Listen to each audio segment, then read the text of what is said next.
Ladies and gentlemen, welcome back to the Flight 96 podcast. I'm your host, Hunter Foreman, and today, first off, I want to bring somebody onto the show right now who will now be the official co-host of Flight 96. Basically, whenever we don't have a guest, or, if we end up having a guest and he wants to sit in on an interview and really talk to him,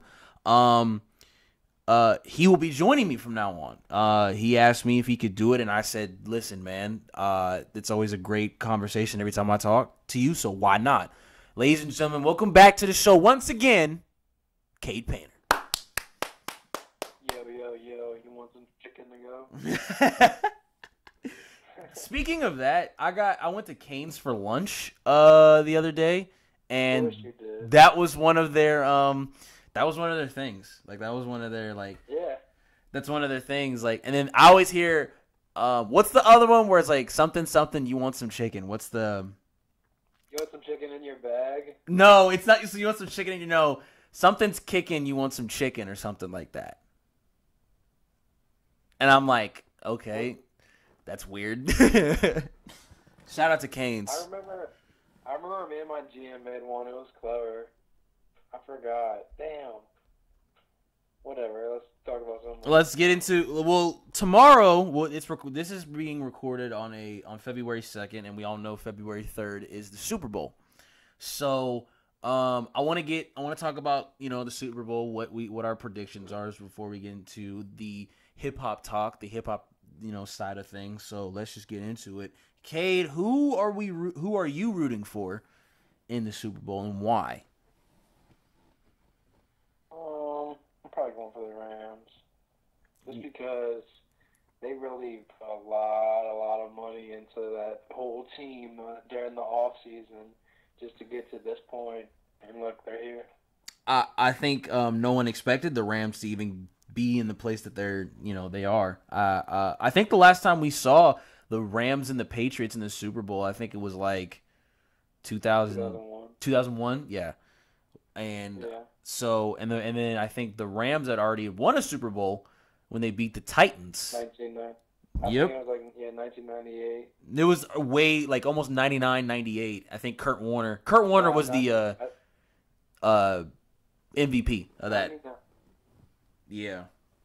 It was 99, I think. Yeah, let's go with 99. I think 98 the Broncos won. Who was the MVP then? Because there was nobody else. Oh, Elway. Duh. I'm stupid. Or was it 97? No, Terrell Davis. No, Terrell Davis was the MVP of one of those. I remember. Okay. Yeah. He had a migraine. He had a migraine, too. Oh, yeah. He did play with a migraine in the Super Bowl. God, migraines are terrible. I've only had one twice, and it's like, it's the worst. That's the worst ever. Like, you start feeling nauseous, your eyes start to hurt. It's fucking horrible. But anyways, I haven't had one since I left high school. Like, I used to have a lot in high school too. I used to have like really bad allergies in high school. Actually, like I would be like fucking sneezing, fucking one nostril would be just completely stuffed, and I'm like, I fucking hate this. Like, and the thing is with me, like, I get so irritated when I have allergies. Like, I get so, like, I don't want to fucking talk to nobody. I start getting, like, really, really pissed off. I'm like, get away from me. Like, my nose is, like, is the most sensitive thing right now, and I don't want to be around anybody. Like, it sucks. Ladies and gentlemen, welcome to the Geek Podcast. Damn right. Down our noses. Damn right. So, I'm going for the Rams as well, just because it was, and it will always be fuck Tom Brady. It will always be fuck Tom Brady. I respect that. He's good. Tom Brady doesn't suck. Tom Brady does not suck. Yeah, I just think he is just a wuss. I think he's a wuss. I think he is. Everybody thinks he's this, this awesome. Yes, he has the numbers to prove it. Like, I'm not gonna sit here and say that Tom Brady is the worst quarterback of all time. No, he's. I'm talent-wise, he's a GOAT, but it's on talent. Like, if we're talking about strictly talent, Tom Brady's great. Off the field, I think he is just the biggest piece of garbage I've ever seen in my entire life. Him and Robert Kraft. I hate his videos. I hate his videos he does on Instagram. I don't even. I blocked him on Instagram. I don't even want to see them. Oh, no. I blocked him on Instagram because I don't even want to see nobody like even repost them or nothing. Like I don't. I don't like Tom Brady. It's always it will always be fuck Tom Brady. Like I don't like Tom Brady. I think he is a. I think he puts on this. I think he's just a liar, and I think he's just like a false idol. Basically, is what I'm saying. Like I think people think he's awesome, but I think like deep down he's just like a horrible person. That's all I'm saying. Horrible person? No, he's pretty good. I don't know. He might be all right. Dude, the fact that he takes pay cuts to have a better team. I don't believe that. I don't believe that one bit. Does. I don't believe it. Go look at his salary every year. Okay, I mean, he reminds me of LeBron. He reminds me of LeBron James when it comes to politicking. The fact that he hasn't left his team though is remarkable, and I will commend him for that.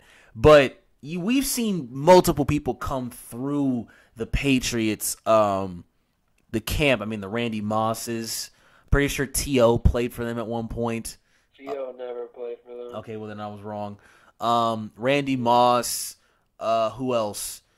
Darrelle Revis went to the Patriots to win a Super Bowl and then went back to the Jets the following year. Yeah, but he only did that to retire. Okay.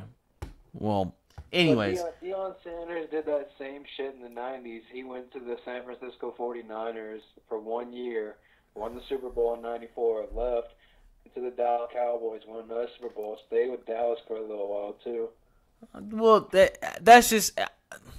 I just don't like Tom Brady. Like I wouldn't have a beer with him. I wouldn't hang out with him. I would. Share a glass of milk with him. You should share a glass of milk.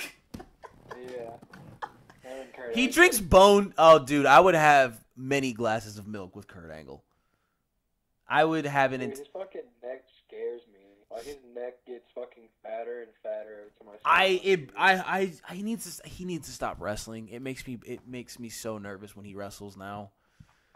I feel like he is so tense. He reminds me of my dad. Kurt Angle reminds me of my dad. If you want a depiction of how he acts, how he acts, how he talks to people, and not like the character Kurt Angle, but the person, outside of wrestling, Kurt Angle literally acts like my dad, and it's fucking awesome.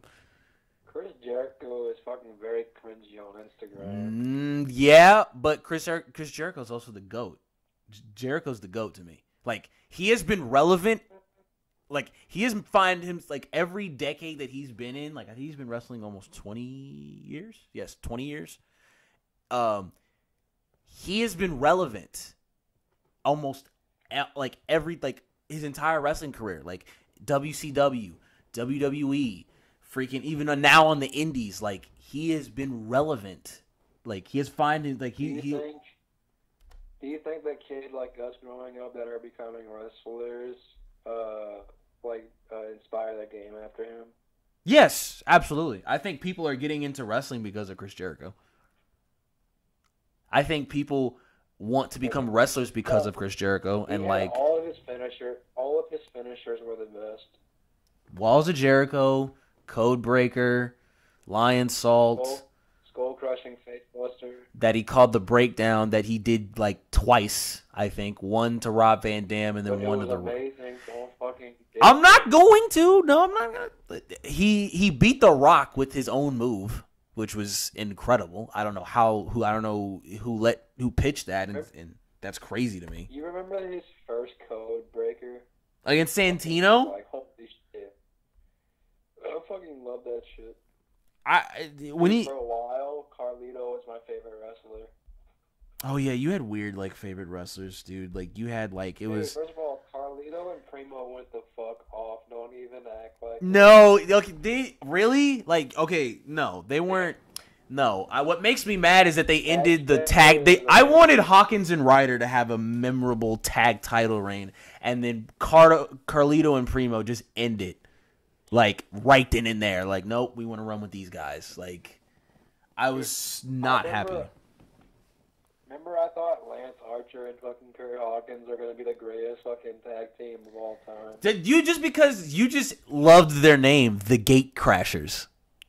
First of all, and Lance Archer's a badass. Had those tights, and he had the dope-ass finisher. Worst? No, that finisher was horrible. That swinging DDT was the worst shit I've ever seen in my life. It was amazing. I hated it. Like, I was like, oh my god, he's doing this thing. Because remember when Vladimir Kozlov did it once. Vladimir Kozlov was fucking lame as shit. He did a headbutt. I remember when he beat the Taker on free TV? Yes. I was not happy when that happened. Remember when that fucking headbutt he did was like the most fucking ruthless thing on goddamn WWE? Yeah, because you bounce off the ropes and then he just fucking puts his head in your chest and it's over. And I just... Sometimes I hit your head. Remember whenever the Undertaker's chokehold was like the most dangerous thing? Fuck, what was it called? Because he botched a triangle choke. And instead of wrapping his right leg around, over the back of somebody's neck, he went under it and applied pressure to their throat with his right shin. Yeah. And it was supposed to be a triangle choke, but he botched it kind of, and it was called a gogoplata for MMA fans that are listening. It's called a gogoplata, and he started rolling with it, and it was called the Hell's Gate, and that was his, like, I remember watching WrestleMania 24, I think 24, where him and Edge were in the main event, and I love. Yeah, that was the main event. That was God, that was a good one too. That was a great main event. I loved it. Like that was one of Edge's. That was probably like Edge's second best match of all What was his best match? What you think, bitch? TLC match. Okay, I'm talking about singles. And don't say him versus John Cena. Okay, which one though? There's multiple. There's the TLC one. There's the one where it's SummerSlam where Edge beat him with brass knucks. There was I'm trying to think. Okay, I understand we're supposed to be talking about like some other stuff, but we got on a tangent. But I want to talk about Cade's love, because you had weird like favorite wrestlers. It'd be like Carlito one day, and it'd be Randy Orton one day, and then it would be Zack Ryder. Let's clarify. It was only Legend Killer Randy Orton. Okay, but Legend Killer Randy Orton. No, because I'm trying to think. No, because you like Legend Killer. Like, you like when he, like, did shit to end people's careers for a little while. Like, when you... I thought Randy Orton's greatest year was whenever John Cena he injured John Cena, and he was a WWE champion. Yeah, that was a really cool, like, year to watch. That was a really cool year to watch. Yeah. Dude, that was my favorite John Cena when he came back. Oh, yeah, when he came back, he was supposed to be gone for like 6 months, but he came back in 3, and I was like, you monster, you animal. Oh, 8, dude. And, dude, I don't know why, but Randy Orton sold the fucking STFU the STF, my bad, so well. Not the STF, wow, the FU. Yeah, which was now the Attitude Adjustment. Yeah. He sold the best ones. Like, this is, I don't know, man. There was a lot of times where... You remember whenever it was the entire Raw roster versus John Cena and Randy Orton? Oh, yeah, and they just started... And then at WrestleMania 24, it was fucking the triple threat. Yeah, it was a triple... I hated that ending. The ending was terrible. It was a great matchup. It was, yeah, on paper it was great, but, like, I hated the ending because it was pedigree to Cena, I think. Yes, it was pedigree to Cena, and then there was a punt kick. Yeah, and then he and then Orton punts Triple H, and then Orton pinned Cena, and I was like, really? Like, I just hated that ending. I hated it. I love that WrestleMania, but I just hated that ending. That was probably my most favorite SmackDown vs. Raw year, too. One that had WrestleMania 24 on it, 09. Oh, yeah. That game was all right, though, to me. That game wasn't all that super duper crazy to me. Anyways, there's a lot of things. There's a lot of things going on in hip hop today. We have the whole game controversy where I guess one of the lyrics off of a song off of his upcoming album Born to Rap. Yes, bitch, it was blatant in the video. What? You said I guess, but I said it was blatantly in the video. I understand it was blatantly in the video, but we just don't know the context of the. We only heard like a snippet of the song. We don't know what led up to that. Like we don't know the setup to that. Tell him what he said. He said, "I don't know." Okay, I can't. I can't. It's not saying I can't say it. Not word for word. Okay, basically he said that when he made Kim Kardashian suck his dick and choke on his kids, basically, and I was like. And he's like, and then right after that, he said, I hates me to say that because Ye's my folks. And I'm like, okay.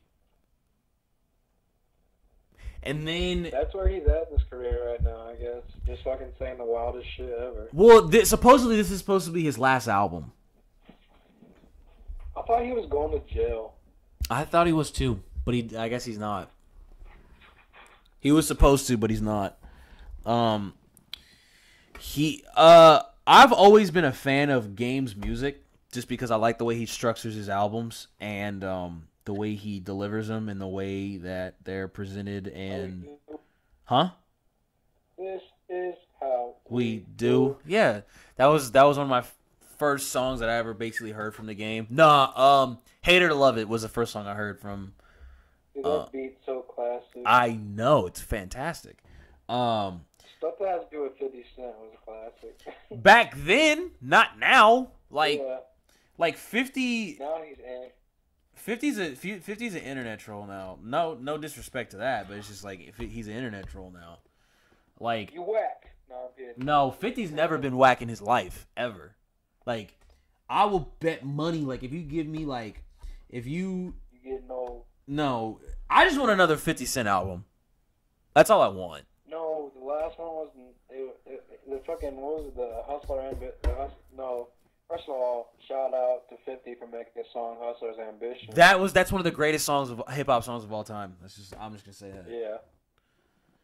He's not even one of the greatest rappers per se, but he's made some of the greatest songs in hip hop. He is. I think he's one of the best. Not like I'm saying like top 15. No, I don't think he breaks fucking 35. No, I think he breaks top 20 easily. To me, that's just the way I think. If you can name 5 rappers that are better than him, then yeah, I can. Then I'll respect it. Khan, Nas, Jay-Z, Fabulous. No. Fabulous is not a better rapper than 50 Cent. No, I don't believe that. Okay. I'll give you that one. Black Thought. Okay, dude, Black Thought's untouchable. I'm sorry. Mos Def. Okay. Talib. Okay. Maybe. J. Cole. Yeah. Okay. I don't know if I'll say Kendrick. Yeah, I don't know. I think he's more of a pop star now. Kendrick's not a pop star. Kendrick will always be a lyricist at heart. I don't know. What I do hate is people are like saying that he took the mainstream route for Damn. And I was like, I thought that was just how he was feeling at that moment. Like, if you listen to every album that Kendrick has put out, it's a different vibe for each one. Like, you can't compare one to the other. You cannot compare one because To Pimp a Butterfly does not sound. They think he went too political in it, but I thought it was dope. Like something like Pride and Lust, those shit. That's just classic. Love Classic album. that song "Love" with him and Zakari. Amazing. That's a yeah. And shout out Teddy Walton. Used to fucking tweet me back in the day. Yeah, bro. Shout out. Now he's making hits, bro. Teddy Walton made one of my favorite songs off of the Nipsey Hussle album, Victory Lap, "Double Up." That song is amazing. Shout out Teddy Walton. You got the best nappy hair in the game. Bro, he made Crew that Gold Link's first hit. Yeah. He made that. He So used to shout out June World Music. That's who he started out with from Memphis. did June do an album with Mozzie? No, I don't think so. But he had a song with Big Crit, and that shit went off. His name's June Summers? No, it's just June. Okay, never mind then. I used to think you were talking about like 3 different people. I thought you were talking about June Summers. I thought you were talking about the June that made an album with Mozzie or Larry June. No, none of those. This is a different one. I don't even think he raps anymore. I looked him up on SoundCloud. I think he deleted his SoundCloud. Damn. Everything. Damn.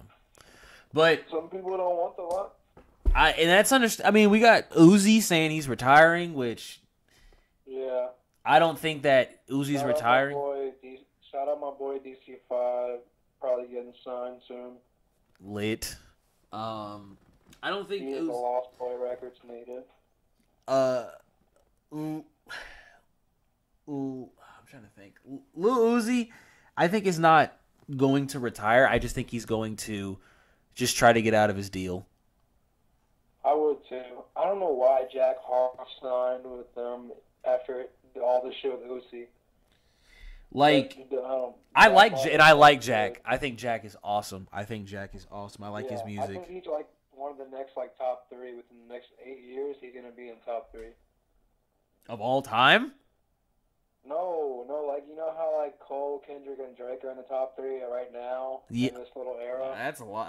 That's a stretch. I can see top 10, but not top 3. Well, look at it like this: Cole, Kendrick, and Drake are all in their 30s. They're all like 20. Like they didn't get to top 3 till they were 28 to 32, and Jack Harlow is like 18 or 19. I don't think he's that young. Hang on. I don't think he's that young. Let me. You Googling it? Yep, I'm Googling it. While he's Googling, ladies and gentlemen, I'd like to advertise some Subway. It's pretty good. Okay, first of all, Subway doesn't cut the check, so we're not gonna do that. All right, fuck you then, Subway. Until Subway cuts the check, bro, I ain't advertising nobody. We do not hold any rights. I don't. Anything. Yeah. We don't own our lives. Yeah, I don't. What the hell? Owns us. He is 20. Wish I was close. He's 20. In the next 8 years. Oh yeah, he's going and look, bro, he's made like his song Sundown. I was like, yeah, bro, like that's a very Sundown, that fucking beat was so 808s and heartbreaks. I love that shit. It's so I think it's original to me. I think it has a very original sound. The drum work is after the whole feel of it is 808 and heartbreaks. I just think he's got his own flow. He's put out. Talking about the beat. He's put out 4 mixtapes. Cody Banks went off. He's put out 4 mixtapes. I mean, I just hope that I just hear the horror stories about being signed to Atlantic Records and he's signed to fucking Generation Now too. Yeah, and I hear about DJ Drama and Don Cannon and what they do over there and like that's where Lil Uzi's signed. That's where Scheme is signed. I don't know if you know who Scheme is from the West. I didn't know. He's probably whack as fuck. He's not whack as fuck. He's really good. I'm kidding. He's really good. It's just it's an interesting way now because it's an interesting thing now because everybody is figuring out that they don't need a label to get famous, basically. Fuck no. You don't need a record deal to get to be, you know what I'm saying? You can be independent like for as long as you want. You can get your own fan base. You can make your 100% of your own royalties. And Chris Brown's just signed a deal with RCA where he owns all of his masters, which I think is amazing. Yeah. So, which Chris Brown, I'm telling you this, he's probably not even gonna hear this right now, but I don't know why I make these shout outs because I don't think any of these celebrities ever like hear them. But I'm gonna say this: Chris Brown, do not give us a 45 song album like you did last year. Like, dude. 11 songs max. Like, yes, absolutely. 11 songs, 12. If you want to go, like, don't do 20 this time. Don't do 20. Maximum, like, 14 or 15, maybe. Like, don't give us, 15 too much.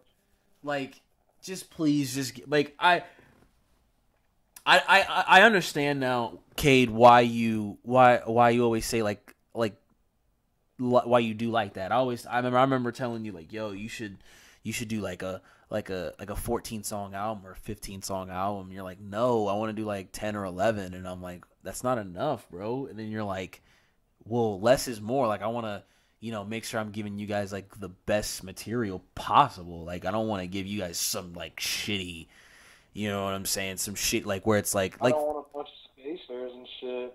Well, because people are now. Like, go ahead. I feel like when you make a shorter album is better. I don't know, because like when you like go for a long album, at some point you're gonna get like tired of it, and you're just gonna start making like spacers and shit. And like honestly, me as a fan, I kind of fucking space out when you have like 17 songs. I don't, because I'll probably like there's a 17 song album out there. I think. Let me see which one let me see how much songs it is. But it's Isaiah Rashad's The Sun's Tirade. And I want to say that has a little over 15 songs. Let me see. It's got 17. And I love like literally probably about a good 15 of the songs. Whack. What do you mean whack? Like, but it's streaming now. But that's how. But dude, I mean, you can thank streaming for this, because now people are putting out, like, you see Future putting out a 20-song album because it's gonna get him more streams, which means it's gonna make him more money. I Like, don't give a fuck about that. I want to make some good ass art. I know you do. And there's people that are like you that are like, no, I want to give you a great album. Like, which is why, like, this year, like, a lot of people who haven't, like, came out with music this year, like, I know Big Sean said he was working on an album. Casey Veggies, Rocky Fresh, Currency and Wiz Khalifa are gonna drop a. Rocky Fresh is still making music. Yeah, bro, I think he left Maybach Music. He's not with them anymore. Well, that's because they're bitches. Rocky Fresh makes good music, in my honest opinion. I think he makes really good music. I only liked him when he first started. Like when he first started getting his shit on Hot New Hip Hop. I'm gonna send you. I mean, I don't know if you've heard of any of his latest stuff, but if you go on, it's on SoundCloud. Yeah, it's on SoundCloud. Rocky Fresh's, it's the mixtape version, not the iTunes version, but the mixtape version of The Night I Went To. It's a mixtape called The Night I Went To, and he has a song on there with Ed Sheeran, and I'm like, oh my god, like, this sounds really good. Tell him to take it back. No, it's a really good song. It's a really good song. Like, he has a lot of good songs on there. There's a song called Your Life with Rick Ross. The remix. What? I'm sick and tired of the lies. Why? I'm not lying to you. I think Rocky Fresh is good. I mean, I love the Fresh Veggies mixtape that he did with Casey Veggies. That shit was fire. That's because Casey Veggies is a goat. Casey Veggies is one of the best mixtape artists, period. The customized greatly, the life changes, the That's how I'm trying to be. I don't want to be that fucking Drake. I want to like drop mixtapes and shit on like mixtape apps. Really? But you'll get paid because you'll be able to upload these to Apple Music and Spotify, and you know what I'm saying, and it'll make you money. I feel like you make more money just off like doing shows and touring. I think ASAP Ferg said the same thing. ASAP Ferg went on tour for like 3 years straight, and yeah, dude, probably he's gonna fucking chill the fuck out for a whole year. Yeah, but the thing is with that is that when ASAP Ferg made his second album, Always Strive and Prosper, I was very disappointed. Like, he tried to go really pop with it. Like, he tried to go really, really pop with it. I mean, he had like a hit on there. He really like tried to like use shit that he thought people would like.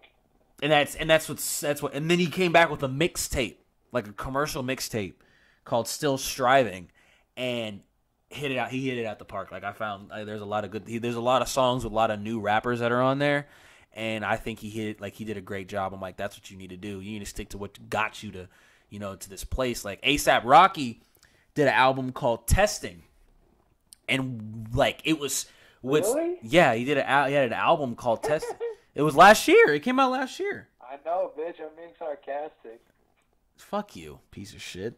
But he came out with an album called Testing, and it was literally like he's just testing out new sounds. That's literally what it was. Like, here's new shit that I've been working on here. I'll put it in an album, and here it is. Like, and I'm like, that's so smart, though. I'm like, that's so smart. Like, that's so like I would have never thought he would do that. Like I'm looking at the track list right now. He had T.I., Kid Cudi, FK, Twigs, Kodak Black, Juicy J, French Montana, Frank Ocean. There's just a lot of people that the album before this, At Long Last A$AP, that's his best album. The one with What was Kid Cudi's best feature of 2018? I'm gonna go with the one off of Quavo's album. I like the song. I like the remix. I guess the album version, I guess you can say, that he did with A$AP Rocky off of Testing. I like his verse off of that. That's really hard. I liked some of the songs that he did with Kanye off of the Kids See Ghosts. Yeah, I did. That's like, people really love that fucking album. They go fucking crazy for that shit, bro. Like, I was right. like, I'm gonna be honest. Like, I'm not like as crazy as a fan of it as everybody else is, but I'm not gonna say it sucks. It doesn't suck at all. Right. Girls get fucking wet as shit over that stuff. I think it was. Like, oh my god, have you heard the new Kanye? He cares about his feelings. First of all, that whole thing with Kanye doing the whole producing 7 albums and having it 7 songs or whatever. First of all, Nas, like the Nas album. On paper, Cade. Okay, don't diss it. I liked it. Okay, but I'm gonna tell you. I'm going to be completely honest with you. I didn't like it. I liked a couple of songs off of it, like 2 to 3. Not like... Which song? Bonjour. It's songs called like the White... Song with the Dream. Yeah, the White... It's called White something. White Label. And Adam and Eve. What about the Song with the Dream? And Cop Shot the Kid. Yeah, Adam and Eve. No. Everything? It's everything. I didn't like everything. I didn't like everything. What is your problem? Listen. I should punch you through this fucking computer right now. Shut your whore mouth. I just don't. Listen, on paper, a Kanye produced Nas album sounds amazing on paper. Just I mean, if you're in 2000, if this is the year 2004, that sounds fucking. Oh my God! Do you if this was 2004 and the news broke that Nas's next album will be executive produced by Kanye West, people would be blowing their brains out. People would be like, "Oh my God!" Off into gas cans. Like they would be losing their minds. They would be rushing to stores. A guy nutting on your window. Okay, do you have no? Stop it, please. Cade, you go too far. I'm trying to maintain a level of integrity on this show. Like, stop. Like, but you get the point. People get the point. Like, they would lose their shit. They would lose their shit over all of it, every single bit. Yeah, they would lose their minds in 2004 if that happened. But be able to poop again. You would stop talking. Stop talking. Stop talking. Just stop talking. Found and left behind. How to lift me up. Shout out Viper and Elevate. They've been sending me hella beats, and I've been wrecking hella shit. Cause his name is Cade and he does his thing. I do my dang. You do your dang. Lord Fubu. Lord Fubu. Oh, what song did he produce on? Hang on. I forgot. I'm gonna look that up. I know I followed him through A$AP Rocky. Lord Fubu. I Fubu. thought his name was dope. Lord Fubu. He's a musical artist. He's an artistic music. Shut your mouth. Hot New Hip Hop posted last year a beat tape. Like posted his beat tape. Nights Like This is the name of the A$AP Rocky song. You look like a night like this. Can you stop? I got a beat from him, and it's not bad. I'm not gonna say it's the greatest fucking beat I've ever had. But dude, you're getting that upper echelon shit, bro. Yeah. You're getting that upper. You're getting that up. I'm not gonna lie, the bass kind of goes off in it. So I'm probably gonna drop it next week. I'm dropping one single a week, so I blow the fuck. All right, Russ. All right, Russ. Once. We'll move to Austin. Stun on you boys. Bro, you gotta move to Houston, bro. You gotta learn how to swing, bro. Listen, I already know how to swing. I'm from the South. Listen, we know, but you need to. Aren't you moving to Houston, or at least closer to Houston? Yeah. Okay, people. Well, I'll be in Houston in the summer, so. Listen, I'll be coming down. Coming D. That's people that spelled D-I-N-E. That is spelled D-I-N-E. That is Houston's. That's how people. Shout out. Les. Wait, no. His name is. Shout out to Les, but he changed his name to Chico. That's like one of my top 5 favorite rappers. Let's not shout out him. He looks like a monkey version of Hunter. Fuck you. You don't even know who I'm talking about. Les? Yes, I do. Name one song. Steak and shrimp. Oh, okay. There we go. Yeah. Bro. I tweeted this. I tweeted this today. I literally listened to like 3 to 5 songs from him a day. I would stop that. Why? Why would you stop that? Don't do this to yourself. I love his music, dude. His music is awesome. Like, give me one artist that you listen to at least every day. You have a disease. You need to be treated. You're an ass, bro. I listen to a lot of NSYNC and Backstreet Boys. I knew that answer was coming. I didn't want to admit it, but I did. Okay. I listen to a lot of Joey Badass and Chief Keef. Joey Badass is my favorite rapper, but J. Cole's coming for his spot if he has another incredible year. So first of all, I didn't even want to say I listen to J. Cole a lot, but I think it's implied the kind of rapper that I am. I listen to J. Cole a lot. J. Cole is amazing, bro. I love his. He is. Listen, bro. I'm gonna tell you right now. Like he's. We kind of grew up on him because it's been like 10 years since. I remember when the warm up came out and everybody was like, he was the man. Everybody was like, he's the next big thing. Like, act like he didn't have the cleanest fucking waves. Oh my God. We're not gonna act like that because he did. Listen, we're not gonna act like he has the best teeth in the game.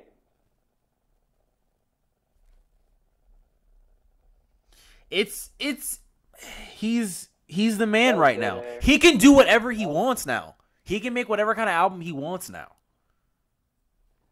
He even said it. He's gonna show up on everybody's album, dude. That fucking verse he did on Pretty Little Fears. First of all, shout out Black. Pretty Little Fears is my fucking song. Got nominated for a Grammy. Is it really? Yes. The song or the album? The song. Really? Yes. No. Yes. I didn't realize. Shut up. Stop whispering. It's weird. I really didn't, dude. Yeah, Pretty Little Fears. Listen. That verse in itself is a it's like a honorable. Holding your guard down. It's honorable. Like he spits it's like he's speaking to one person, like one specific person, like in the entire world.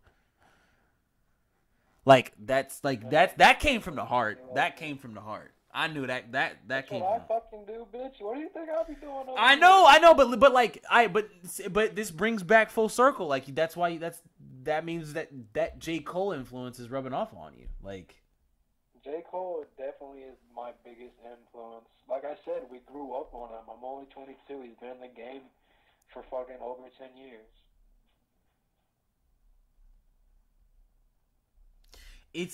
It's amazing. Like J. Cole, like Born Sinner is my favorite album from him, and everybody looks at me like I'm weird every time I say that. That's because I think he gets better every album. Absolutely. I believe that. I believe that 100%. Being that I just said that, I'm gonna go with Sideline Story as the best. That's my least favorite, but like there's still some songs on there that are amazing. Like I don't like Mr. Nice Watch. Nobody's perfect. Mr. Nice Watch is perfect. Mr. Nice Watch is the worst. Bro. Mr. Nice Watch is the worst J. Cole song I heard because I hate that beat. It is the worst fucking J. Cole. The beat No. Actually, did he make that beat? Let me see if he made that beat. If he did, I hope he didn't. Like I really hope he didn't because the first song on Truly Yours too.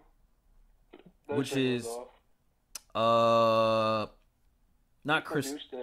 Kenny Lofton. Kenny Lofton off of that project is awesome. Did I tell you to talk about Kenny Lofton? Kenny Lofton was I want a Kenny Lofton baseball jersey. I want one. Listen, I'm gonna need you to stop talking. He produced Mr. Nice Watch. I can't believe you, J. Cole. I can't believe you. Listen, we all do dumb things. It makes me mad because I hate that beat. And what makes me even more mad is that it's Jay-Z on the song. That's what makes. Jay-Z's done corny ass shit. Act like he hasn't. What did you say? Jay-Z has done some corny. Oh, I thought you said has been on some corny shit. I'm like, what are you saying? Okay. First of all, no. His last verse he did on What's Free, that was the greatest verse of 2018. It was incredible. Okay, but let me tell you this, dude. You know what makes me like feel like amazing? Like when I listen to music, like what music makes me feel amazing? Reasonable Doubt makes me feel like the man every time I listen to it. Any song off of Reasonable Doubt. Listen, I'm gonna have to call a doctor. There's something wrong with you. Why? What do you think? If you don't say that is at least top 3 best Jay-Z album of all time, then I don't. I think 444 is his greatest album. You're high as a motherfucker. I am, and you know that. You are high. You are extremely high. Shout out my drug dealer. Dead air again, dude. Can't keep having dead air. Like, anyways, don't shout out your drug dealer. We should have some like laughs up in here, like some fake laughs. No, so yeah, some fake just puts. I need to get a soundboard for this. That'd be great. Please. I need to get a soundboard so that way I can just like put. I want to put like a hip hop talk little blurb, I guess you can say, where I hit it and it like puts on like some hip hop beat, like some old school hip hop beat. I want to put like mass appeal. It's like where and then just like where. I'm still working on my remix, by the way. Okay, when's that coming out? I don't know. I have to fucking finish the song to come up with a fucking release date. Cock nugget.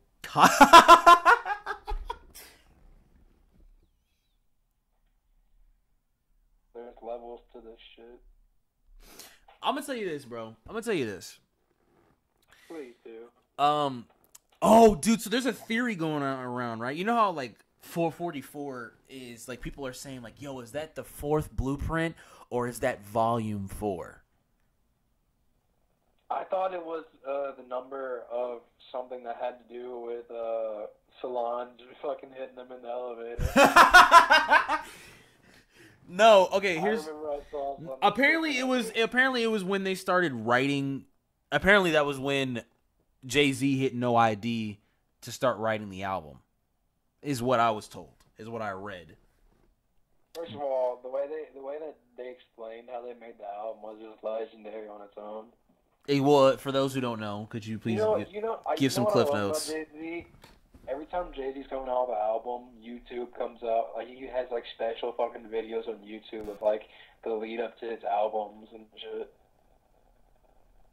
Like with Magna Carta, they like were doing the videos with like him, Pharrell, and Timbaland and Swizz Beatz in the fucking studio. Mm-hmm. Oh yeah, that's a legendary video when he played him. I forgot what beat he played. What beat did he play him? Oh my god, what beat did Timbaland play him? I forgot what. Rick Ross? No, it was an old beat. It was an old beat. Oh. You know what I'm talking about? The one where he dust your shoulders off. That's what it was. There was dust. Yeah. First of all, like we talk like. Bro, I tell people this, and like you'll be like, you're probably gonna think I'm super weird, or you're probably gonna do that thing where you're like, call a doctor or something. Oh, shut the fuck up, Cade. But I'm such a hip hop historian. Like I have to hear all the classics. I have to hear it. But I genuinely did this because I wanted to hear these in full because I hated going to YouTube and listening and finding these because I couldn't. You could first of all on Apple Music for some odd reason they don't have the Blueprint 1, 2, and 3, and they don't have Reasonable Doubt on Apple Music, and I'm like, well, fuck, what am I gonna do? So what did I do?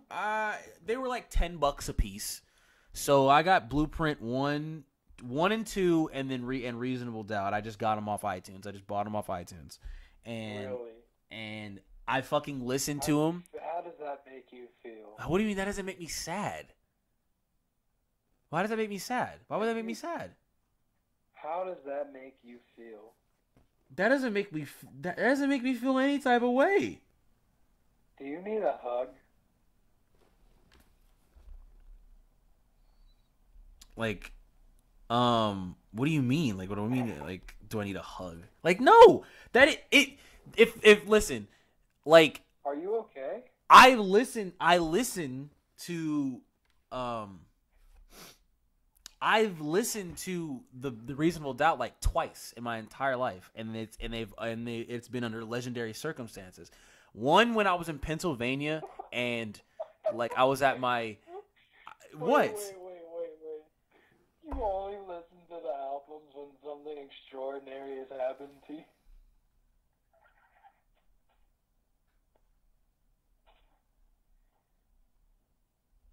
Get back to explaining. Okay, so I was in Pennsylvania, and I was in rural Pennsylvania, like farm country, and like they had good Wi-Fi. So I was like, man, I'm gonna bring my laptop and hang out for a little bit. You know what I'm saying? So, I'm at my great grandparents' house, and like I don't know what to do. Like I'm really bored, so I'm like, you know what? Like I'm gonna just surf the internet and see if I can find some albums to listen to. Like this was before I got that unlimited data plan for AT&T. So I was on the internet. I was on the computer. No, I wasn't on my computer. I'm sorry. I was on their computer. And I was just going through YouTube, and I was like, they got Reasonable Doubt up here, like the full album. Okay, bet. So I put it on, and the reason I say it was under like extraordinary circumstances, it was when all of my family, well, all of the old members of my family were upstairs, like talking. Like they weren't drinking beer or anything. They were just talking. They're like loud conversation. And my cousins were in a different room watching TV, and I was literally just by myself. I was lonely. And you may be thinking to yourself, okay, this motherfucker doesn't want to hang out with his family. No, I just didn't want to be bothered. This was when I was like 18, and I was under, and you know, when you're like 18 or when you're 17, 18, you don't like to be bothered with shit. So I was just kind of like, I listened to it, and I was like, this is some of the most like best music ever.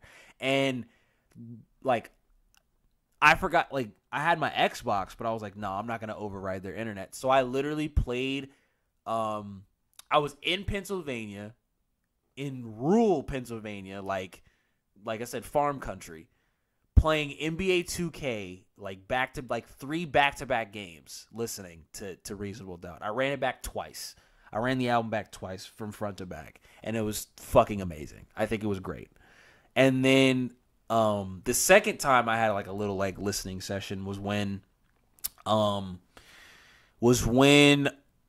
drive back. Actually, was the drive back. I think while we were there, my parents were the upgrade for our unlimited plan or whatever. Went into effect. So I was like, you know what? I'm gonna listen to this shit on YouTube, and I did on the way home, and it was great. It was fantastic, dude. It was awesome. So, and then like 2 to 3 months later, I was like, you know what? I'm gonna buy these. I'm gonna buy these albums. Like I remember listening to the Blueprint 2 and having my mom, like begging my mom to play Poppin' Tags in the car. Like it was awesome. It was great.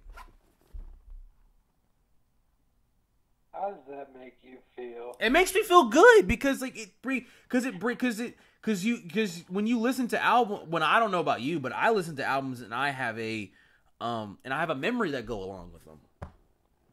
Yeah. You know what I'm saying? Like when I listened to Carter 3, for the first time, I remember my brother playing Grand Theft Auto San Andreas, and he was blasting it through, you know those gamer chairs that have the speakers in them? Yeah. He was playing it through that.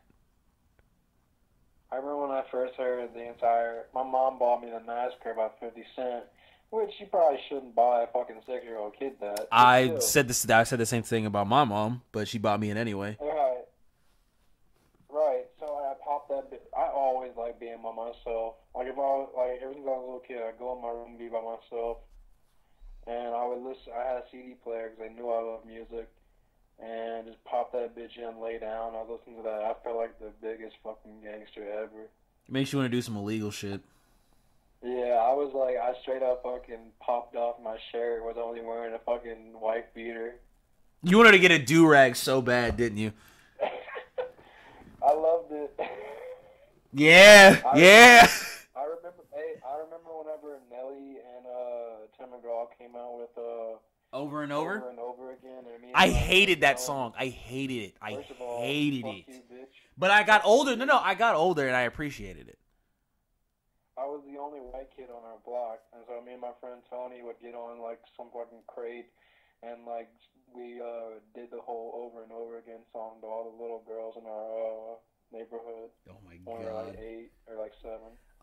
I remember rapping every word to Hate It or Love It when Are You Gonna Shine? Yeah. So go ahead and envy me. I'm rap's MVP. I ain't going nowhere, so you can get to know me. I remember rapping that whole entire song. My mom was watching this. I forgot this little girl's name. Her name was Tiffany. No, her name was Peyton. That was her name. Her name was Peyton. I told you it was Peyton. And no, you said Tiffany, you fuck. My mom was watching. My mom was friends with Peyton's mom, and she was in the hospital. I think she had something was wrong. I forgot what she had. Something was wrong with her, and I was a little kid. She was like, I was 8 and she was 6, and we just watched her a whole day, and I remember me putting in Hate It or Love It, and she was like crying and stuff, and I turned around. I turned around and I rapped her the entire, I looked at her and I rapped her the entire song, and she just laughed, and I was like, see? And my mom looked at me, and she's like, her mom's going through it right now, so the fact that you did that makes me very proud. It was like one of those like emotional moments, like she was just like, the fact that you can make her feel better. And I was like, you were like, see, I can't rap. Yeah. So like I was just like, she was I think something I think her mom I think her mom had breast cancer, I believe, and she was in the hospital. She beat it though. She beat it though. So shout out to Peyton's mom. I forgot.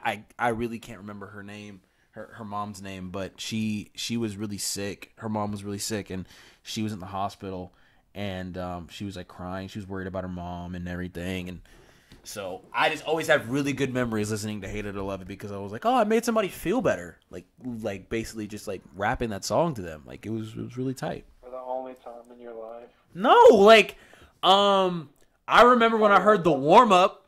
Here's another crazy thing. Hunter, when's the last time you were in a relationship? We're not gonna talk about that. Let's talk about relationships. All right, we can talk about relationships. Go, Cade. I asked you first, bitch. I don't know. Where do you want me to start? Where do you want me to start? My last relationship. I don't want to disclose that information because it's kind of touchy, and you're gonna be like, "What the fuck?" And then a lot of stuff. Once I tell you, a lot of stuff is gonna add up. That's why. Son, I haven't even flirted with a chick in like 9 months. I flirted with a chick this morning. I've been worrying about my music. I don't got time for females right now. I've been worrying about my money, man. So, right. Dang. Okay, so are we talking like okay, what are you talking about? Are we talking about like serious, full blown relationship, or are we talking about like serious, bitch? Okay, wow. Okay.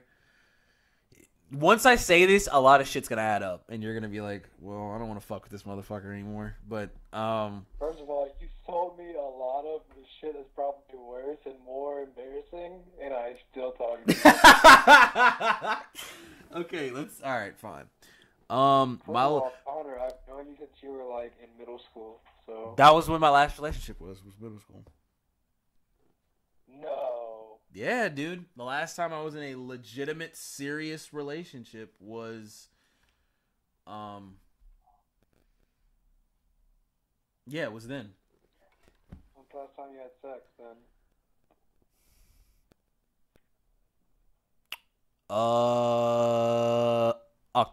October. Yeah, October. That's not bad. Yeah, October. My birthday, actually. Ooh. Actually, that's kind of funny. The last time I had sex was on my birthday. Hey, man, listen. It happens, bro. Like that's whenever what's her face got pregnant.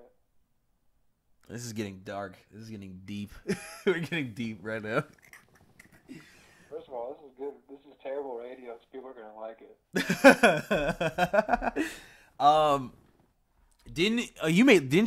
I think you told me you like went and made like a bunch of songs right after you got done with that situation. Dude, that entire situation inspired me in a whole different way of music. Like, not only did it make me want to start working harder, because I thought I had a kid on the way, but she had. Other people don't know She had a miscarriage.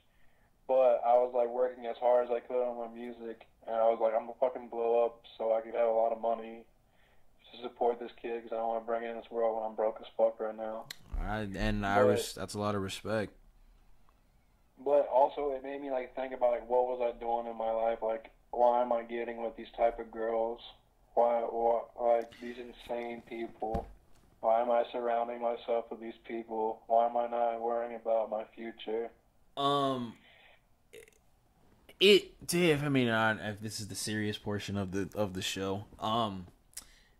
What I have learned really quickly in the past 2 weeks actually is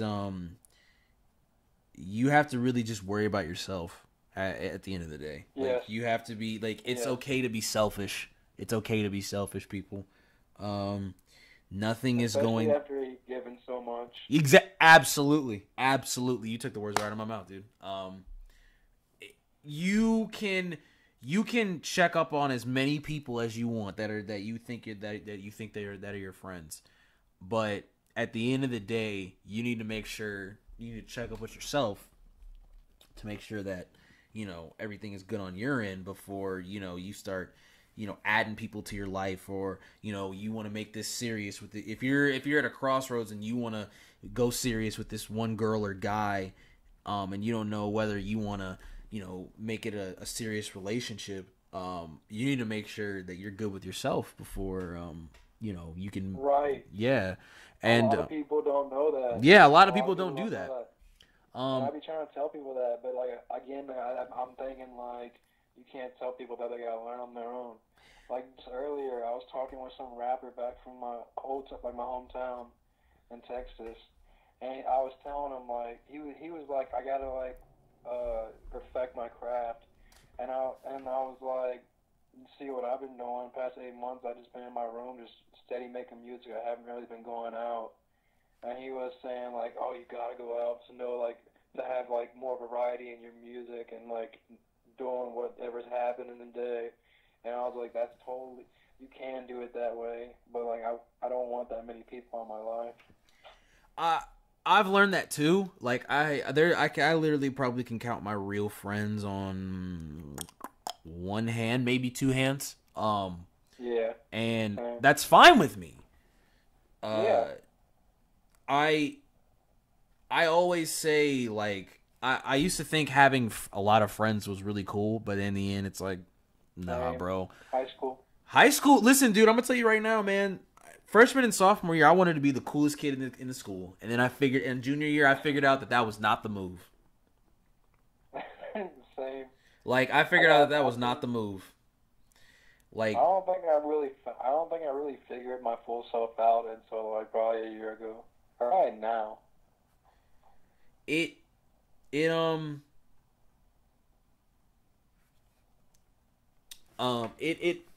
hurts because it's like, man, like I wasted 2 years of my life trying to please people. And but then you start to realize like, dude, once you like start forgetting, like once you start like not caring about once you start like completely just not caring about what other people think, you start to live a happier life. Like exactly. Once you stop like when I started my channel, people were like, "Why are you doing a YouTube channel? Like the fuck?" And at first I was like, exactly. "Oh," like I'd be like, at first I was like, "Damn, like, damn, is that what people really?" That's something you learn whenever you have a fucking craft and you have an art. Yeah. So when you start out, people are gonna be like, "What are you doing, dude?" Yeah, like, and I'm not gonna lie, my first year of making music, it was terrible. Like my music was god awful. But the thing is like, oh my god! But I have to say this, dude. My first like year of this podcast like was awesome. Like I had episodes. I had people coming to my house every weekend. Every weekend. I remember that. Like every weekend, there would be a new episode. I remember when you were dropping music and you had like a bunch of people on your mixtape. Yeah, and it was like, oh yeah, and that too. I spent about either 8 months maybe making a mixtape, and that was just Really? a part. What? You spent 8 months on that? Good job. Why? Wait, what do you mean? I usually fucking do shit in like a weekend. I don't have Dude, but you know time. me. I don't want to put something out that was shitty. Like, although like I'm kind of embarrassed by it because it's like I listen to it now and I'm like I could have done so much fucking better. Like, god damn it. You were young as fuck. I was literally fresh out of high school. And I remember making it, and I remember playing like some of the songs for people, and they were like, "This is awesome! Like, this is awesome!" And I'm like, "Really?" I'm like, "Yeah! Like, this is great." It went through like 5 names. It was just I found my journalistic love here, and I've never looked back. Like, if people. Hunter Foreman been being a journalist since the SmackDown vs. Raw days? Yeah, absolutely. I've been a journalist almost my entire life. In the fucking party, like broadcasting his single player matches. But because it's always been me, like, and I'm not afraid to say that shit. Like, I'm not gonna get mad that you even said that. That's true because it's absolutely true. Like, it's absolutely true because it's like. You have to be weird to be kind of to get to where you want to be. Like, people always say, like, yo, you watch battle rap way too much. I love this culture. That's why. I love this culture way too much for me. I love hip hop way too much for like it's to the point where like this culture means like a lot to me. This culture means like the absolute world to me. You know what I'm saying? Like, exactly. Like, people don't get that. Yeah, like I think it's just like a cool lifestyle. No. But like I want to do this for the art.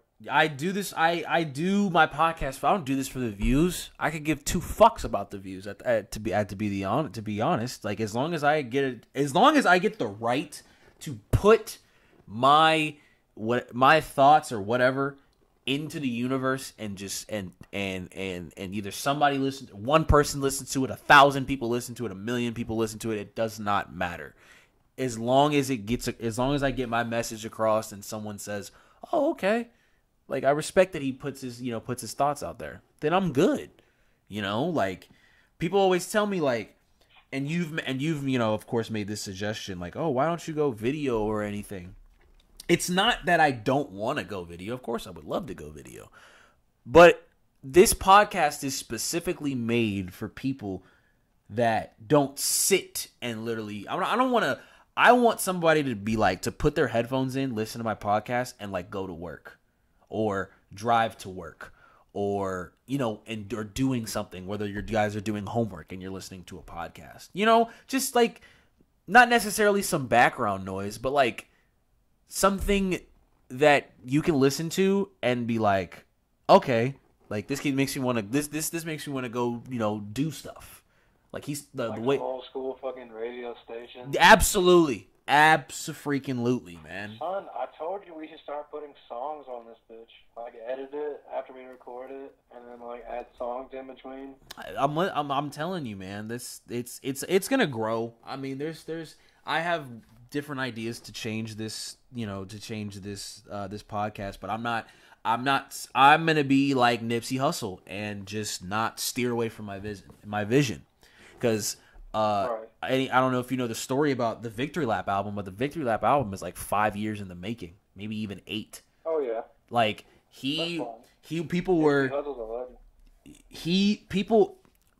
labels would try to approach him, like he could have dropped Victory Lap a long time ago, but he wanted to do it his way. He wanted to make his album his way, and yeah, he may have sacrificed 5 years to do it and get it to the right, but it was completely worth it. It got him a Grammy nomination.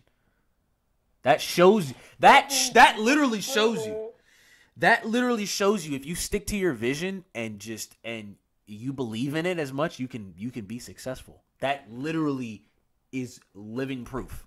Because right, you could suck really bad, but as long as you have a great spirit, you can win.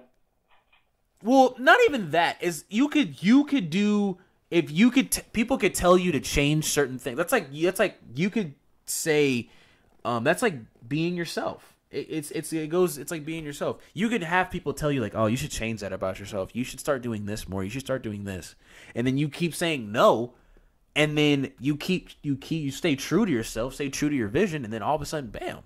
Like there's probably some label executives that Nipsey Hussle has passed on, that see that Grammy nomination and are really mad that they are not involved in that.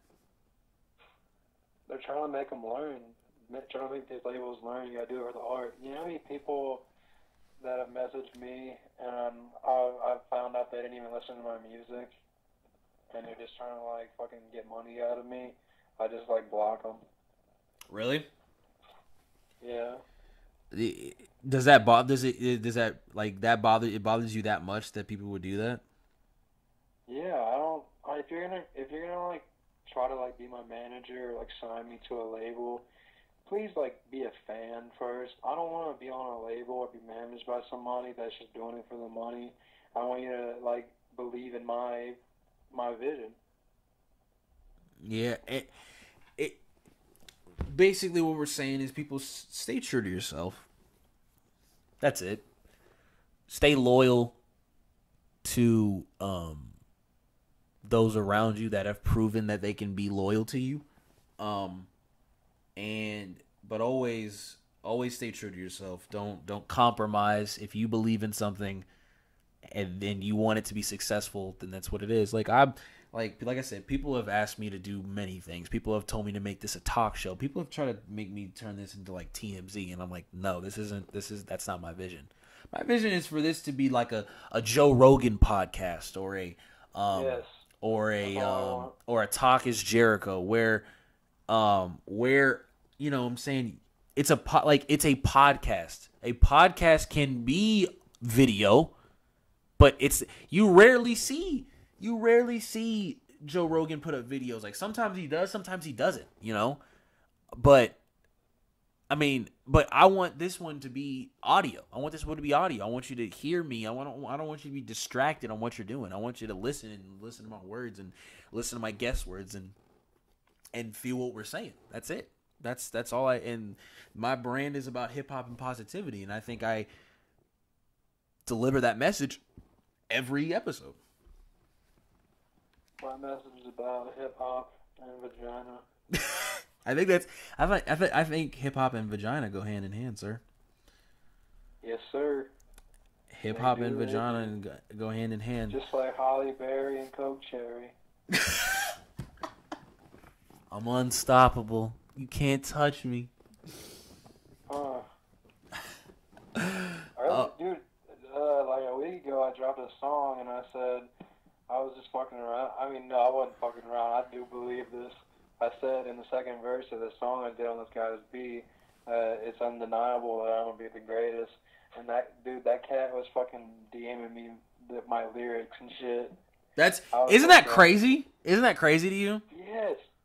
Dude, producers, like, that's why I don't hit up producers. I want them to hit up me. So I want them to actually want me on their songs. That's why I don't hit up. I rarely like have to, like, I hate hitting up other people like that I don't know or to be on my show. Like people are always saying like, yo, like see if you can get Post Malone or Khalid or people. I'm like, no, I'd rather build my name up and then they'll be like, right. I want to be on the show or okay, we can open up the communication lines with him. You know what I'm saying? First of all, I'm gonna put this out there in the world. I think that if Post came on my show, it would A, have to be video, and B, it would be its own event. Man, I'd fucking punch him in the face. I hate Post Malone. Why do you hate Post Malone? He's the worst fucking person / artist ever. How, bro? Bro. I can't let that slide. Why do you think that? He's a pussy. We're not gonna do this, bro. We promote positivity on this. Why? Alright. He smells like pussy. Oh my god, no. You're just hating on him. You're just a hater. I don't like his music. I don't like how he talks in his interviews. I can see right through everything he says. I don't believe he's what everybody says he is.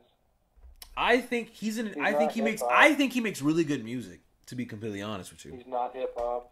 He doesn't write any of his shit. What do you mean he doesn't write any of his shit? Yes, he does. He has to. No, All right, fine. first That's. of all, Joey Badass wrote Rockstar. I know he did. But no one wants to talk about it. But no one wants to talk about it. But no one ever says anything. That's what pisses me off about it, though. No one says anything. It's the most simplest fucking song ever, and he had to have somebody write that for him. T-Pain and Joey Badass. First of all, they're fucked up for cutting T-Pain out of that song. T-Pain's the GOAT. T-Pain is the GOAT. Hey, boy. First of all, if it wasn't for T-Pain, a lot of these dudes wouldn't exist. Right. The newest one is YNW Melly, the fucking autotune rappers. The fact that on his first album he got a Kanye West feature is a very impressive thing. I think he's really good. I think he is too. What's the other guy's name? He sounds like a really young J. Cole. YB and Cordae. Cordae. Yeah, Cordae. Cordae sounds whenever his Relationships? Yes. Great. That was a good one. He was in the studio with Dr. Dre, bro. Yep. Do you know what that like? He was in the studio with fucking Alicia Keys and Swizz Beatz. He's amazing. Like, bro, when he gets the machine behind him, oh my god, it's over. When he's gonna be up there with Jack Harlow in 8 years. Yeah, absolutely. Because I think how old is he? Let me see how old he is. He's fucking 18. No, he's 19. He's 19. Yeah, you want to put some money? No, I'm just kidding. You're not gonna put money on that. He said that in an interview. I didn't know about the other guy. I didn't know. He's 21. He's 21. I thought he was 19. He was born in 97. Yeah, he was born in 97. Yeah, he's 21. He's about to be 22. He's dude. Let me tell you, man. He's fixing to be same. I hear the same thing with Juice WRLD. Everybody thinks Juice. Better than me. I've heard the same thing about me. That is not a joke. I've heard that. Cade, are you gonna be releasing stuff on Apple Music soon? Dude, I'm really fucking getting pissed at Apple Music because every time I try to post some shit on there, they're like, we don't think you own the full rights to this melody and your beat, and then they're like, we don't like the way your name looks, and then it's a bunch of shit, and I'm about to just only stick to SoundCloud for a while. Until it's that time, until you literally get until you get signed and so you got someone who can handle that shit for you. Right. I until I get a manager, because I'm probably not going to want to get signed. Oh my god. Let me be your manager. Just kidding. No, absolutely not. Yeah, absolutely not. I need somebody that's very well educated in this shit. No, I mean, listen, man. I remember, bro, with me, with this podcast and stuff, and me getting some sort of recognition. And I'm not getting super crazy recognition, but getting some sort. My mom was joking around. She's like, I was like, I'm gonna be your manager, and I'm like, that's not a bad idea. Moms do know best. I would never let my mother be my manager. My mother's two different people. Mine's in prison for being an awful person. Jesus. So I would never let her be my manager. Okay, well that went a completely different route. So moving on to different things. What's the one thing in hip hop that you are looking forward to this year? The Chance and Kanye album. That and a Schoolboy Q album. I'm not the biggest fan of Schoolboy Q. It's been too. I mean, I understand Schoolboy Q lost. First of all, I didn't even like him that much when I heard he was hot. I think Oxymoron was a great album, and I thought Blank Face was a great album too. I'm not saying he's a bad rapper. I get how talented he is. I just don't like hearing him. Fair enough. I mean, fair enough. But I Oh will. yeah, Revenge of the Dreamers 3. Oh yeah, I will say that. Yes. Big Crit's in the studio. Was in the studio today. I'm trying to I'm about to. Matter of fact, guys, I'm gonna tell y'all the list of people that were in the studio for the Revenge of the Dreamers 3 sessions. It was 2 week. It was 2 weeks, right? Something like that. You ready for this? On. All right. Let me. I'm about to. There was. Hold on. Let me see if I can find the page. Okay. Here we go. Prepare. This is a long list, so everybody just hold your horses. How fucking long is the album gonna be, bro? That's the thing. When I give you this list, you're gonna be like, okay, either some of these out. There were over 124 songs recorded during 10 days. All right. I don't doubt it. So here we go. Akon, Benny the Butcher, Big Crit, BJ the Chicago Kid, producer Cardiac, producer Chase the Money, Childish Major, Christo, Currency, Deontay Hitchcock, DJ Khaled, DJ Toomp, Dreezy, Her, producer Illmind, Isaiah Rashad, producer Group Justice League, K-Camp, Kenny Beats, King Mez, Lil Baby, Ludacris, Luke James, Marion Mariba, Masago, Mike Will Made It, Monte Booker, producing legend No ID, Punch from TDE, rapper Big Pooh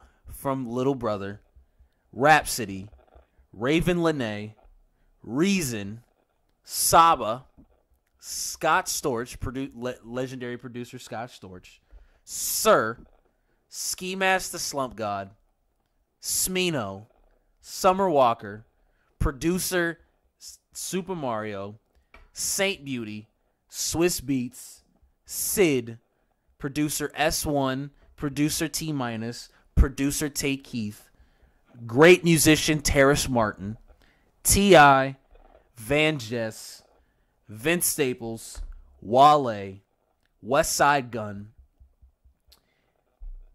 producer Wonder Girl, producer Wildfire, Young M.A., Young Nudie, Black, and one of my favorite producers of all time, Ninth Wonder. All of those. Who was the last producer you just said? Ninth Wonder. Oh, okay. All of those people that I just named. It's gonna be a good album. All those people that I just named were in the sessions for Revenge of the Dreamers 3.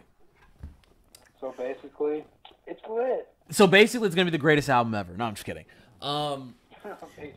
But here's what I'm thinking that this is what it's gonna be. The Revenge of the Dreamers sessions. I'm thinking that some of it was recorded for J. Cole's album.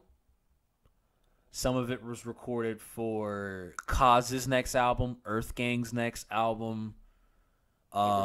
Everybody's solo album, right? Everybody's solo albums, and then Ari Lennox. She's amazing. I love her. She's awesome. She's fucking gorgeous. I would love to hear you on a song with her. Bruh, I've been thinking the same thing. You and Ari would definitely have would make a great song. But I'm so happy that you said that. I thought you hated the way I rapped. No, I didn't hate the way you rapped. I told you it was off kilter. Bitch. But Revenge of the Dreamers 3. So what I'm thinking is that what's 124? I'm thinking that the maximum is 25 songs is going to be on this compilation. That's too much, but I get it. Because the reason I say that is because Ninth Wonder's label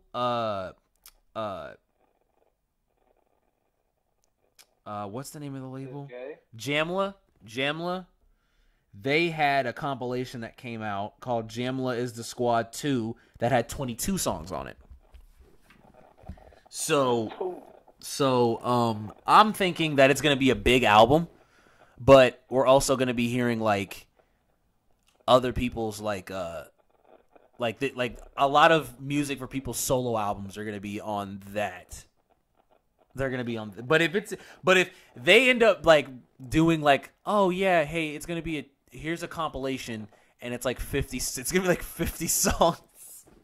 I wouldn't be put all 100 songs. Okay, first of all, if they did that, I don't know how I'd feel. Take you like fucking 2 days to finish the whole thing. I don't know how I feel. And Cade, what is that noise? Probably TV in the next room. Okay. No, because it's like a static noise. Is your phone next to your interface? Yeah. Yeah, it is. Okay, that's probably what it is. Yeah, you should probably go suck 2 nuggets. Well, Cade, we've talked about everything, man. I mean, this has become one of my favorite episodes because it literally, like, my main goal with this podcast is it's literally just a great conversation between two people. And it's about to be an hour and a half. Shout out Gatorade. Shout out Gatorade. They're not cutting. Stop shouting out brands that aren't cutting the check. We don't have any sponsors for this podcast. I wish we did. If you want to become a sponsor, hey, if you want to be, shout out Ozark of Water. Yo, Ozark, if y'all cut the check, I'll be happy. But, I think if you want to become a sponsor for this podcast, hit me up. That no one listens to. Shut up. This is probably gonna get 1,000. I'm kidding. This gets me every time Cade's on this show. It's always 1,000 views every time. First of all, shout out Beats headphones. I use you every time I record. I actually got some Sony Bluetooth ones that are amazing. Shout out Audiobox. Shout out Personas Audiobox, the interface that I'm using to create this. Shout out the guys who made the package with the mic and the interface and the headphones that I bought for cheap. Shout out to Amazon. Shout out Hunter's Barber. Facts. Everybody, if you're in the Roy City area, go to Faded Barbershop. That's and get yourself a nice cut. They cut you really good over there. Where either you get a fade on your head or you get faded. Ooh, no, I'm just kidding. No, they hook you up. So, Cade, shout out Air Force Ones. Before we wrap up, what other stuff are you working on besides the Mass Appeal freestyle that I'm guessing you are hard at work making sure it is the most lyrical masterpiece of all time? I haven't even started on it. I've just been thinking about it. God! Jesus, man. I told you, come correct on that beat, bro. If you don't come correct on that beat, bro, we're going to have a fucking problem. This is how I do shit. I fucking sit around and think about this song for like weeks. Okay, so this is what here's what I think. Cade has been working on a lot of music. So Cade, are you gonna start dropping singles like every week, basically? Every week on schedule. I've done it 2 weeks in a row now. I dropped Lifestyle and I dropped Wrap It Up. First of all, that artwork for Wrap It Up is amazing. I don't think anybody gets that reference. I'm not gonna say what it is. Don't say what it is. If you get the reference, you don't have to check it out. Just go check it out. Yeah. If you get the reference, drop it in the comments and I'll shout you out on the next show. Both producers I met, and I guess they're becoming in-house producers now because they won't stop messaging. Are we building a team over there? Is Lost Boy becoming a legitimate team? Are we Yeah, dude, they're fucking with the vibe hard. That's what I like to hear, my brother. Shout out, I'm doing that Lord Fubu beat. Shout out ASAP Rocky. We're just gonna get singles, nothing, no projects or anything. I mean, maybe a couple EPs here and there. Unless I feel like it. Yeah. Like, I'm sure in a month or two, I'm gonna feel like doing like a little EP with a producer. Yeah. But me being the clean freak and the crazy hip hop freak that I am gonna want you to do like a 10-song, 11-song like mixtape or whatever one of these days. But like I really don't want to do an album until I blow up and have like or like get kind of famous and get like the resources that I need to make the album I want. Name 3 producers that you would want on that album. Timbaland. Holy shit. No, Timbaland, No ID, and who? Me, motherfucker.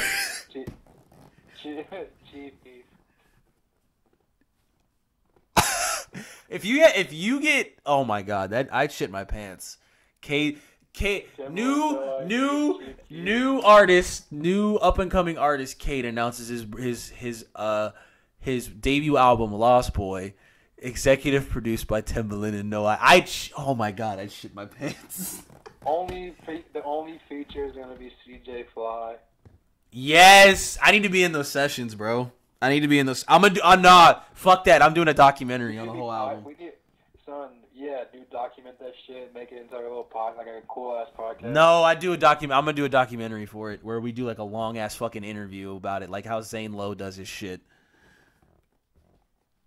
That's what we're gonna do. I thought you were gonna do like one of those videos that like artists do where they're on tour, where their like music plays in the background and like they stop the music and talk for a little bit. No, it would be like how Zane Lowe does his interviews, bro. We're totally gonna do that. Lost Boy is the name of the debut album. It's the drop date will be 2024. No, it's too soon in that.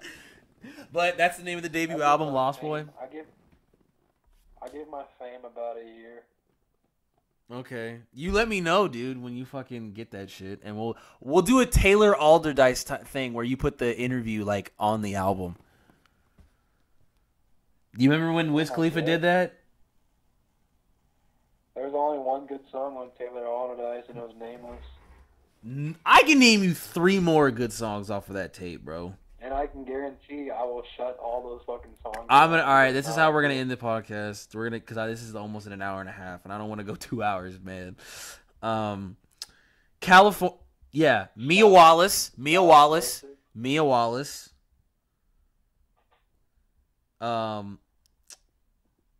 Go Rams. Number 16, Blind and Blindfolds. Those are the 3 songs. Gay. Mia Wallace, Number 16, and Blindfolds. Those are the 3 great songs off of that tape. But they're not better than Nameless. Nameless isn't oh, okay, whatever. I think my favorite song is Blindfolds. Blindfolds is the best song on that tape by me. Because your ears were blindfolded. My ears are doesn't make any sense. Ears are blindfolded. That doesn't make any sense. All right, Cade, you're done. Listen, I got lyrical fajitas, and I don't need to explain. I got lyrical fajitas. Yo, man, I got this lyrical lemonade. This ain't your lyrical hot water. So you know this, man. Cade, I appreciate you being welcome to the team as Flight 96 being the co-host. I already hate it. I don't get paid enough. So cubicles are small. So we're gonna have a lot of guests are gonna be I'm gonna try to get some different guests on here. One of these days when Cade moves out to Houston, I want to do an interview with the whole entire crew. Which I think will be Adam there too? No, Adam's not going to be there. I'm sorry. I'm kidding. I love Adam. Adam is currently moving into a brand new apartment right now, so he wasn't able to join us today. But he's moving because he got raped by a ghost in the last one. All right, Cade, why do you have to make it so weird, man? Come on. He was traumatized. Jesus Christ, man. I can't take you anywhere. It was the ghost of O.J. Simpson. But wrap it up. The new single is out right now. If you don't listen, again, I will put the link in the description. And if you get the reference, tell me the reference. Put the reference in the comment section below, and we'll shout you out on the next show.